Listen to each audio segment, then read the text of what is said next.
काय सांगणार म्हणजे आता आजपर्यंत आम्ही जे जे काय सातारा शहरातल्या सगळ्या संपूर्ण नागरिकांना जी वचनं दिली, कचऱ्याच्या बाबतीत असेल, पाण्याच्या बाबतीत असेल, घरकुलांच्या बाबतीत असेल, अन्यथा आणि पाणी पुरवठ्याच्या बाबतीत हे सर्व पूर्ण केले, पण ती जुनी इमारत नगरपालिकेची होती ती पुरेशी नसायची आणि त्यामुळं खूप वातावरणावरती नागरिकांची कुठं जायचं काय नाही.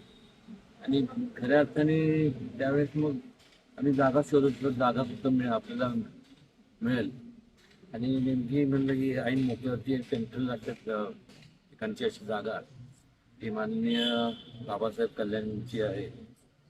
खऱ्या अर्थाने त्यांचं म्हणजे त्यांना धन्यवाद द्यावे तेवढे थोडंच आहे.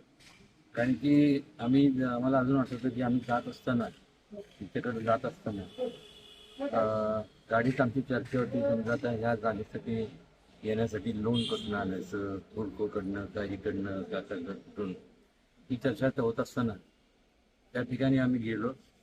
बाबा कल्याणला आम्ही भेटलो आणि ते एवढंच मला म्हणाले की एवढ्या छोट्या गोष्टीसाठी एवढं लांब तुम्ही म्हणजे तुमच्या वडिलांचे ते खास मित्र होतेच, पण पहिल्यापासून त्यांचे आणि आमच्या कुटुंबाचे स्नेहसंबंध आहेतच. म्हणजे एवढ्या छोट्या गोष्टीसाठी तुम्ही इथे आला. आणि मग मी पण त्याच्यात आम्ही सगळे तरी मला ते हळूच खाल्लं असं चिंता काढून किंमत काय आहे म्हणजे काय नाही म्हणून काय म्हणाले दिली तुम्हाला उद्या खरेदी पत्र करून टाका, 1 रुपया सुद्धा मला नको. आपण आणि ती करण्याकरता बरं एक एक रुपये नको का त्यांचं खऱ्या अर्थाने मोठेपण आहे की मुळात बाबा कल्याणी हे सुद्धा सातारा जिल्ह्यातलेच सुपुत्र आहे. आज त्यांचा संपूर्ण जगभर त्यांचा मोठा कारोबार आहे ठिकठिकाणी वेगवेगळ्या देशांमध्ये. पण त्यांची एकच त्यांनी इच्छा व्यक्त केली की कुठंतरी त्या काळात म्हणजे ज्या वडिलांनी तेव्हा सुरुवात केली संपूर्ण त्यांच्या कार्याला तर त्यावेळेस त्यांनी सातारचे असल्यामुळे सातारनं दिले आणि त्यांचं कुठंतरी त्यांनी त्यांना म्हणजे आम्हाला वाटलं काही त्यांची मागणी काय असेल ते म्हणजे आमच्या वडिलांचं तेवढं स्मारक म्हणलं ते इथं काय म्हणजे तुम्ही सांगण्याची आवश्यकताच नाही, ते आमचं कर्तव्य म्हणून आम्ही ते करणारच. आणि ज्यावेळेस पूर्ण होईल त्यांच्या हस्तेच आम्ही ह्या संपूर्ण इमारतीचं उद्घाटन घेणार आहोत. खऱ्या तरी म्हणजे याचं पहिलं जिल्हा परिषदची इमारत समोर आहे. जिल्हा परिषद मोठी वाटायची, पण आता हे बघितल्यानंतर आता जिल्हा परिषद सुद्धा एवढी छोटी म्हणजे त्यांची इमारत पाहिली ही एवढी म्हणजे लहान दिसते.